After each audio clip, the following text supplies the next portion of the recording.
नमस्कार, मेरा नाम है तेजू मौर्य। उम्मीद करता हूं कि आप अच्छे होंगे, स्वस्थ होंगे, पूरे परिवार का ख्याल रख रहे होंगे। बाकी 2 दिन से नेशनल मीडिया पे एक खबर आ रही है जिसमें ये बताया जा रहा है दाऊद इब्राहिम को उसके कराची वाले घर में किसी ने जहर दे दिया, जिसके बाद से उसकी स्थिति नाजुक बनी हुई है और वो कराची के किसी अस्पताल में भर्ती है। बाकी अगर खबर की बात करें तो पाकिस्तान की एक पत्रकार हैं जिनका नाम है आरजू काजमी। उन्होंने सोशल मीडिया पे एक वीडियो डाला था जिसके बाद से ही ये खबरें आने लगी थी। उन्होंने ये बताया था कि तब से ही पाकिस्तान में पूरे इंटरनेट को डाउन कर दिया गया है और साथ ही साथ यूट्यूब, फेसबुक, इंस्टाग्राम, एक्स सबको अभी तक डाउन कर दिया है, कुछ भी नहीं चल रहा है। अगर दाऊद के मरने की बात करें या उसके ऊपर मिशन की बात करें तो इससे पहले भी उसकी ये खबरें आ चुकी हैं। बात है 2011 की। भारत की खुफिया एजेंसी रॉ ने एक मिशन किया था जिसका नाम था किल दाऊद। दाऊद को मारने के लिए उन्होंने एक मिशन बनाया था जिसमें उन्होंने अपने 9 जाबाज अफसर जो अलग अलग देशों में कार्यरत थे उन्हें बुलाती है, उनकी एक टीम बनाती है, उनका नाम देती है सुपर बॉयज़ का। इसके बाद उनकी ट्रेनिंग चालू करती है। ऐसा ये भी कहा जाता है कि उनकी जो ट्रेनिंग है इजराइल की जो खुफिया एजेंसी है जिसे मोसाद कहा जाता है उसके द्वारा इनकी ट्रेनिंग कराई जाती है और साथ ही साथ दाऊद के जो लेटेस्ट फोटोज़ और वीडियोस थे उन्हें बार बार दिखाए जाते हैं। और वो जो फोटो और वीडियो आए थे वो पाकिस्तान में जो कुछ एजेंट थे उनके द्वारा मिले थे। बाकी जो भारतीय मीडिया या इंटरनेशनल की मीडिया है उनके द्वारा जो फोटो और वीडियो मिले थे उनको बार बार दिखाए जाते थे ताकि इनसे कोई गलती ना हो। क्योंकि दाऊद की जो पुरानी फ़ोटो थी उसमें वो यंग था, जवान था और उसका लुक अलग था। और जब अब की फ़ोटो थी इसमें उसकी सफ़ेद दाढ़ी थी, चश्मा लगाता था और उसका लुक भी चेंज हो गया था।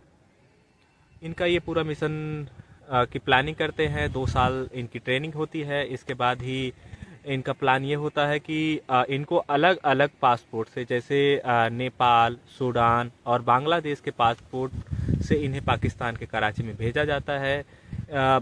अगर ये लोग भारतीय पासपोर्ट पे जाते हैं तो वहाँ पे ऐसा है कि भारत और पाकिस्तान के जो रिश्ते हैं अभी बहुत ख़राब चल रहे हैं, जिसकी वजह से अगर कोई भी भारत से पाकिस्तान जाता है उसके ऊपर ये लोग रेकी करते हैं और उसके ऊपर शक करते हैं और उसका पूरी कुंडली खंगालते हैं।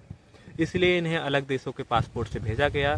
जब ये लोग वहाँ पहुँचते हैं कराची में, इसके बाद इन्हें वहाँ हथियार मुहैया कराए जाते हैं और वहाँ पे कुछ इनके जो भारत के एजेंट हैं वो मिलते हैं, उनकी जानकारी जुटाते हैं और साथ ही साथ जो पाकिस्तान में दाऊद इब्राहिम के कुछ दुश्मन हैं उनसे भी मुलाकात करते हैं, उनको भी अपनी तरफ करते हैं, उनको भी अपनी टीम में शामिल करते हैं किसी तरह बहाने बना के और उनको सच नहीं बताते हैं सच्चाई।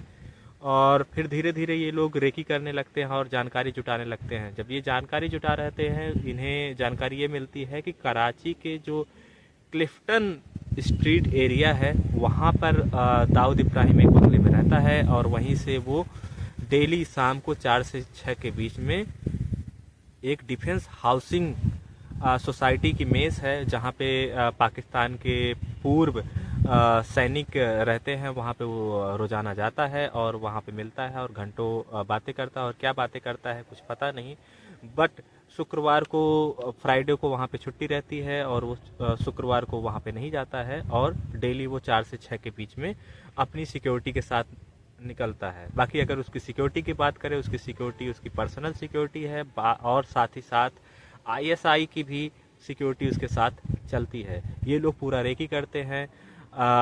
ये जो क्लिफ्टन एरिया से डिफेंस हाउसिंग सोसाइटी का जो दूरी है ये 5 किलोमीटर के आसपास थी और इसके बीच में ही शाह अब्दुल्ला गाजी का दरगाह है और वो बहुत ही क्राउड वाला एरिया है, बहुत भीड़ भाड़ वाला एरिया है।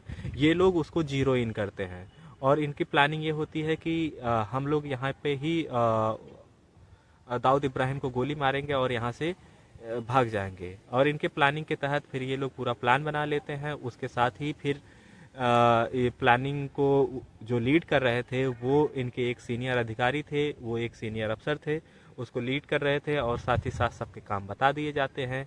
प्लान ये था कि हम लोग सही निशाने पे गोली मारेंगे दाऊद को और इस भीड़ भाड़ वाले इलाके से भाग जाएंगे ताकि कोई पकड़ा ना जाए और वहीं से फिर अलग देश में भाग जाएंगे। प्लानिंग पूरी हो जाती है, पूरी रेकी हो जाती है। इसके साथ ही जब बात है 13 सितंबर 2013 की प्लानिंग के तहत ये लोग अपने मिशन को अंजाम देने के लिए अपनी जगह पे पहुंच जाते हैं और साथ ही अ, शाम के 4 बज चुके थे और दाऊद इब्राहिम अपने घर से निकलता है पूरे अपने लाओ लश्कर के साथ। वो जो है मर्सिडीज की एस कार में बैठा हुआ था, उसके आगे पीछे लैंड क्रूजर चल रही थी जो उसकी सिक्योरिटी थी और आईएसआई की सिक्योरिटी थी।